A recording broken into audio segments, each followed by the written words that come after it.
Tashkent reporting from the History Network News. Today our feature story is on the mass chaos in the U.S. in reaction to the Vietnam War. During the war, about 700,000 18 through 25-year-old men have been drafted.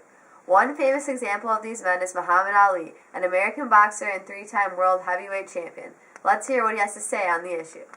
Darker people are some poor, hungry people in the mud for big, powerful America, and shoot them for what? They never called me nigger.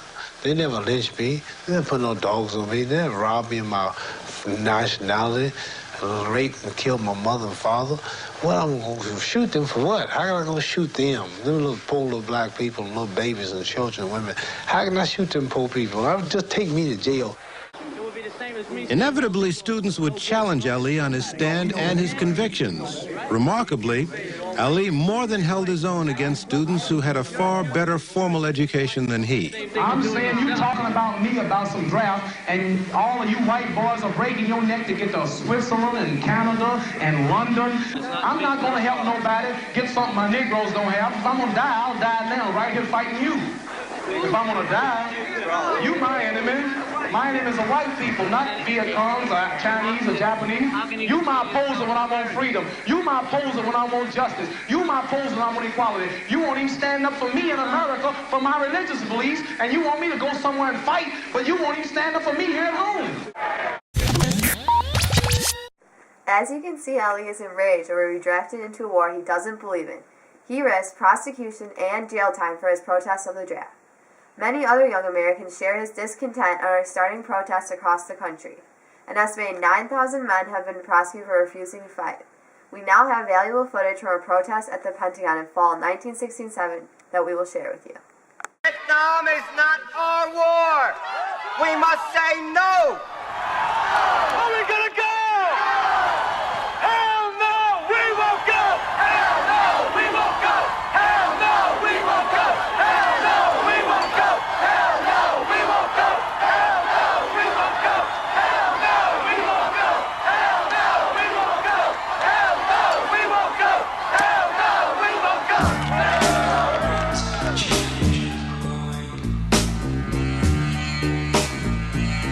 Gather the leaves up and it's Tom. Hey, how you doing? Hell of an attraction, huh? and the people who are leaves will remain in our hearts.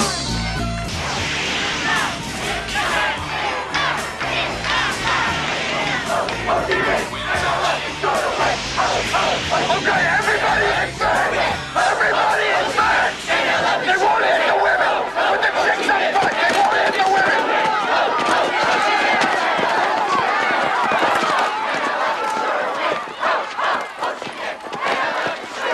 No fight! No fight! No fighting! The guards! The guards! The guards! The guards! The guards! The guards! We're not against the soldier! We're not against the soldier! We're against the war! We're not against the soldier! We're against the war! We're not against the soldiers! We're against the war! We're not against the soldiers! We're against the war!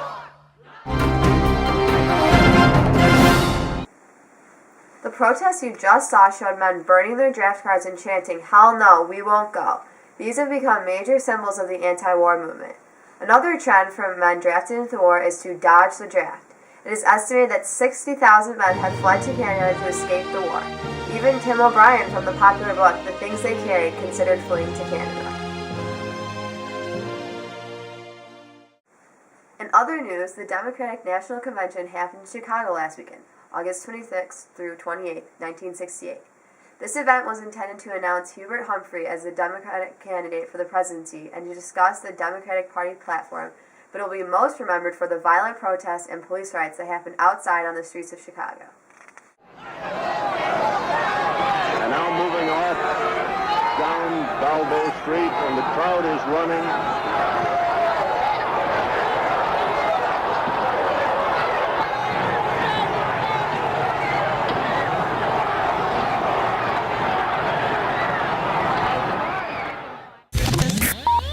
Who organized this event and why? The Yippie, Youth Party activists, organized the colossal protest because of their discontent with the war and disappointment with the fact that Martin Luther King Jr. and Robert Kennedy were both assassinated earlier this year, 1968. It seems like centuries ago that the approval rating of the war was at 52%, but in reality it was only 3 years ago.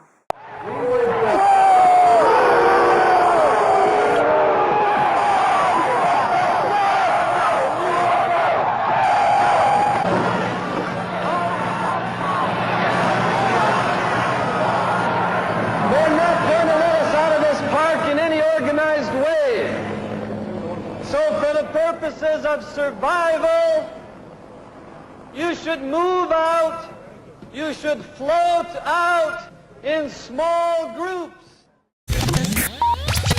Speaking of violent war protests, the Kent State Massacre has become a monumental and controversial issue in America. On Friday, May 4th, 1970, students at Kent State University organized a war protest centered on the invasion of Cambodia. The National Guard ordered the crowd to disperse and threw tear gas at them to discourage their efforts. The students responded by yelling "Pigs off campus" and throwing rocks back at the guardsmen.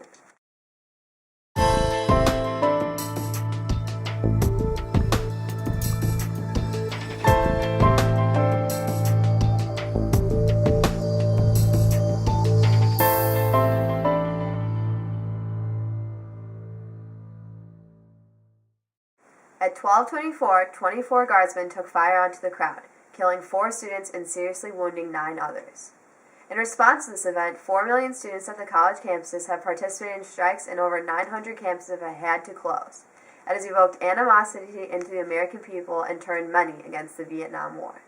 Tin soldiers and Nixon's coming, we're finally on our own. This summer I hear the drumming, for dead in Ohio, for dead in Ohio, for dead in Ohio, for dead in Ohio, for dead in Ohio, how many more?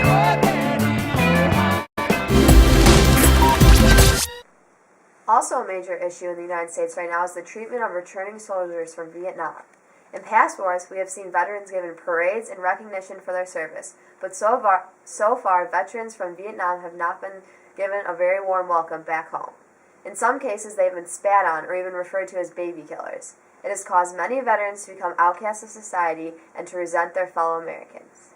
Me and a majority of Vietnam veterans, we left country, and 36 hours later, we were standing in the front room of our parents' house or our wife's house or whatever, with no debriefing, no nothing. Thank you very much. Now go home. Goodbye. Well, your attitude, even though, not as you're not allowed to carry a gun anymore, your attitude doesn't necessarily change simply because you are no longer in harm's way. I came back to what we call the world. That's what we've referred to coming back here to the States as the world. And for the first year, I was in complete or almost utter seclusion on my own part. I didn't talk to people about what I'd done, but I became angrier and angrier at the country. Something I was kind of ashamed of for a long time, and now I'm saying, you know what? That's what I did. That's who I am.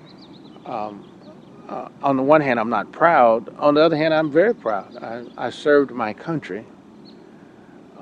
I don't like what we did or had to do. I came back to an attitude generally that almost made me ashamed to say I'd been there. And it took a long while to get over that. I guess that's the biggest thing I've had to get over, was not so much what I saw in country, but what I saw in the United States when I got back. It was very discouraging to me as an individual.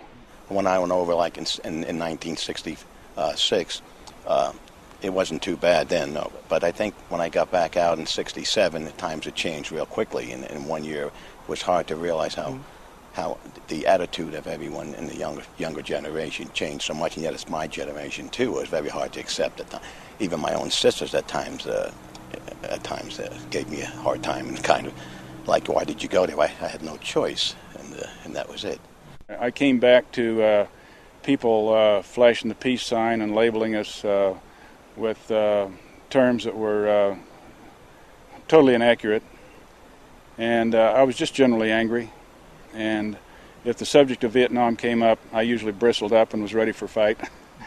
And that was just the attitude at the time. It was a very unpopular war. Not that any war is popular, but I think that the politicians and the media did us a very serious injustice and really hurt a lot of good military people, caused a lot of good military people to get out of the military, and that could have served their country very well for many years yet. In conclusion of tonight's news, the late 1960s and early 1970s were a tumultuous era in American history. By 1977, the majority of the American people believed the war was a mistake. This time will always be remembered for the controversial draft, the huge protests at the Democratic Convention and Kent State University, and for the mistreatment of Vietnam veterans.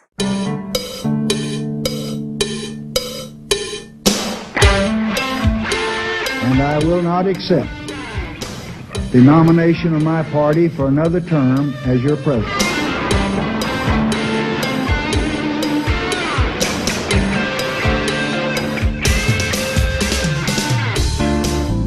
That war was an emergency. It was on our mind every single hour of the day.